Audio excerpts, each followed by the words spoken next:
আজানের জবাবে আশহাদু আন্না মুহাম্মাদার রাসূলুল্লাহ, মুয়াজ্জিন সাহেব যখন এটা বলে এটার জবাব দিতে হবে ঠিক এইটা বলে, এরপরে সাল্লাল্লাহু আলাইহি সাল্লাম বলা যাবে বা বলাও কোনো অসুবিধা নাই বা বলাই উচিত। কিন্তু মুয়াজ্জিন যখন বলে আশহাদু আন্না মুহাম্মাদার রাসূলুল্লাহ, তো শুধু সাল্লাল্লাহু আলাইহি ওয়াসাল্লাম বললে আজানের জবাব হয় না। নবীজির নাম শুনলে যে সাল্লাল্লাহু আলাইহি সাল্লাম বলতে হয়, এইটা আদায় হয়।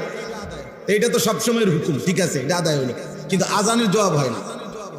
আজানের জবাব হবে যদি হুবহু মুয়াজ্জিন যেটা বলছে এটা আবার বলতে হবে। আর হাইয়া আলাস সালাহ হাইয়া আলাল ফালাহ এর মধ্যে যে ব্যতিক্রম কি বলতে হবে, লা হাওলা ওয়ালা কুওয়াতা ইল্লা বিল্লাহ, সেটা নবীজি বলে দিয়েছে। অতএব এটা জরুরি মনে রাখা। এক। দুই নাম্বার হলো আজান শেষ হওয়ার পরে দুরূদ শরীফ পড়া সুন্নাত, এরপরে দোয়া পড়া সুন্নাত। আজানের যে দোয়া এটাই সুন্নাত হাদিসের। এর ব্যতিক্রম যারা করছে করে, এটার দলিল ওনাদের কাছে, আমাদের কাছে নাই। এটা ওনারা যারা করে তাদের কাছে দলিল। এই জন্য এর ব্যতিক্রমের দলিল এটা ওনারা পাইছে, কোথাও পাইতে পারে হয়তো, কিন্তু আমরা পাই বা তালাশও করছি, খুঁজেও দেখছি যে আজানের আগে দুরূদ শরীফের পৃথক কোনো দলিল হাদিসের মধ্যে সাহাবা কেরামের আমলের মধ্যে আছে কিনা আমরা পাই। ওনারা পাইলে আলহামদুলিল্লাহ, ঠিক আছে, ওনাদের কাছে থাকতেই পারে, আমাদের কাছে নাই। আমরা যেটুকু পাইলাম এটা বললাম আর কি। আপনার আল্লাহ আমাদেরকে মানার তৌফিক দান করেন।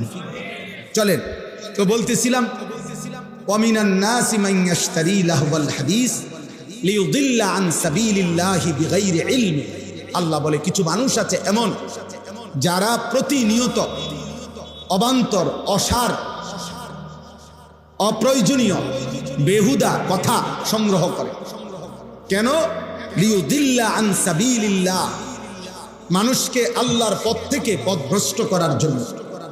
বিগাইরি ইলমিন, মূর্খতা বশত, অজ্ঞতা বশত, নিজেকে যদিও মনে করে জ্ঞানী, আসলে তারা মূর্খ। আল্লাহ বলে নিজেদের এই মূর্খতার কারণে, ঈমান আমলের যথাযথ আখিরাতের জ্ঞান না থাকার কারণে তারা দিবানিশি মানুষকে আল্লাহর পথ থেকে পথহারা করার জন্য লাহওয়াল হাদিস, অবাস্তব কথা, অপ্রয়োজনীয় কথা, অসার, অবান্তর কথাবার্তা সংগ্রহ করে, ক্রয় করে, মানে সংগ্রহ করে। ওয়াত্তাখিজাহা হুজুয়া, আর দ্বীনকে উপহাসের পাত্র বানায়। আল্লাহর দ্বীনকে, ঈমান ইসলামকে তারা তুচ্ছ-তাচ্ছিল্য করে, অবজ্ঞা করে, উপহাসের পাত্র বানিয়ে ফেলে। আল্লাহ বলেন উলাইকা লাহুম আযাবুম মুহিন, আমি আল্লাহ ওয়াদা দিচ্ছি এমন নাফরমানদের জন্য রয়েছে অত্যন্ত পীড়াদায়ক, মর্মান্তিক, অপমানকর, লাঞ্ছনাকর আযাব। আমি আল্লাহ নির্ধারণ করে রেখেছি। আল্লাহ বলে কিছু মানুষ আছে এমন যারা প্রতিনিয়ত অবান্তর, অসার, অপ্রয়োজনীয়, বেহুদা কথা সংগ্রহ করে। কেন?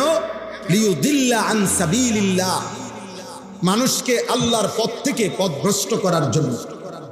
বিগাইরি ইলমিন, মূর্খতা বশত, অজ্ঞতা বশত, নিজেকে যদিও মনে করে জ্ঞানী, আসলে তারা মূর্খ।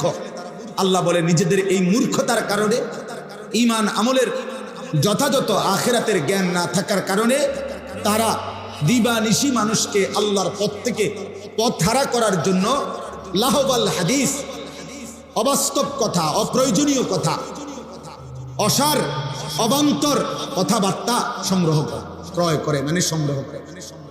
ওয়াত্তাখিজাহা হুজুয়া, আর দ্বীনকে উপহাসের পাত্র বানায়। আল্লাহর দ্বীনকে, ঈমান ইসলামকে তারা তুচ্ছ-তাচ্ছিল্য করে, অবজ্ঞা করে, উপহাসের পাত্র বানিয়ে ফেলে। আল্লাহ বলেন উলাইকা লাহুম আযাবুম মুহিন, আমি আল্লাহ ওয়াদা দিচ্ছি এমন নাফরমানদের জন্য রয়েছে অত্যন্ত পীড়াদায়ক, মর্মান্তিক, অপমানকর, লাঞ্ছনাকর আযাব।